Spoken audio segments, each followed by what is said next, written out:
আনন্দ সংবাদ, শুভ সংবাদ এবং মুরগির ডাক্তারের সংবাদ। এই গ্রামের সকল মানুষকে জানানো যাচ্ছে যে শুনেন শুনেন শুনেন, আগামীকাল বেলা 10টার দিকে চিদামের বাড়ির পাশে মুরগির ডাক্তার আসবে। যাদের মুরগির ডিম পাড়তে গিয়েও অসুবিধা হয়, ডিম পাড়ে না, যাদের মুরগির চাম ডিম হয়, বিনামূল্যে চিকিৎসা করা হইবে। আগামীকাল ডাক্তার আসবে, সবাই সকাল সকাল চলে যাবে। কি শুনছি রে ভাই, কাল নাকি মুরগি ডাক্তার আসবে? আমার বাড়িতে একটা মুরগি আছে, 2 মাস ধরে ডিম দেয়নি। আমি কাল মুরগিটাকে নিয়ে যাবো। ঠিক আছে ভাই, কালকেও আমিও যাবো। কাল দেখবো দেখতে কেমন হয়, নিশ্চয়ই মুরগির মতন হবে। ঠিক আছে ভাই, কালকে ডাকবি, আমিও যাবো। যা তাহলে মুরগি চুপ কর রে, তোকে ডাক্তারে আজকে ডিম পেড়ে দিবে রে। এই সাহাদত ভাই, সকাল সকাল মুরগি নিয়ে কোথায় যাচ্ছিস? এই তো পাচ্ছি, আমার বাগানে মুরগি ডাক্তার বসবে তাই নিয়ে যাচ্ছি। আমার মুরগিতে ডিম পাড়ছে না কদিন ধরে, তাই নিয়ে যাচ্ছি চিদামের বাগান। দেখি ডাক্তার মুরগি ডিম পাড়াতে পারে কি। ঠিক আছে, যা তাহলে।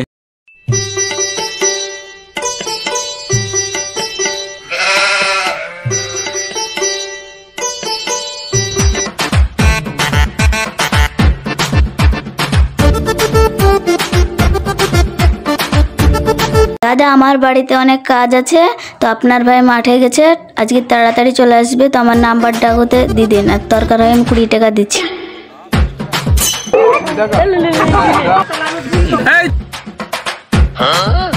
তোমার লাইন ঠিক করো, ডাক্তারবাবু এখানে এসে বলবে।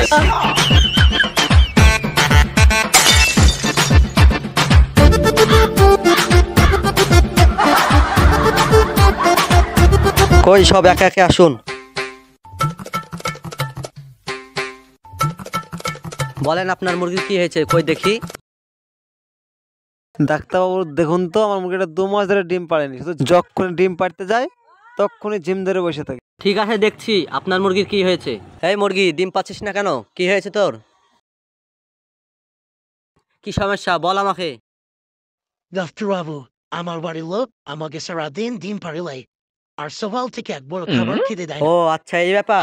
শুনেন, আপনার মুরগি খেয়ে দিনে 3 বার ভালো করে না খেয়ে দিলে ডিম পারবে না। যদি দিনে 3 বার করে খেতে দেন তাহলে ডিম পারবে। ঠিক আছে ডাক্তারবাবু, এবার থেকে দিনে 3 বারই খেতে দিব।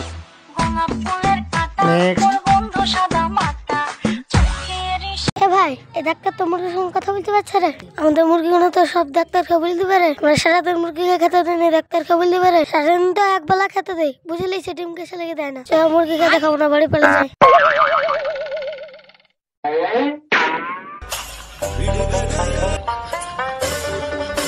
কি ব্যাপার, সব চলে যাচ্ছে কেন? আসুন আসুন।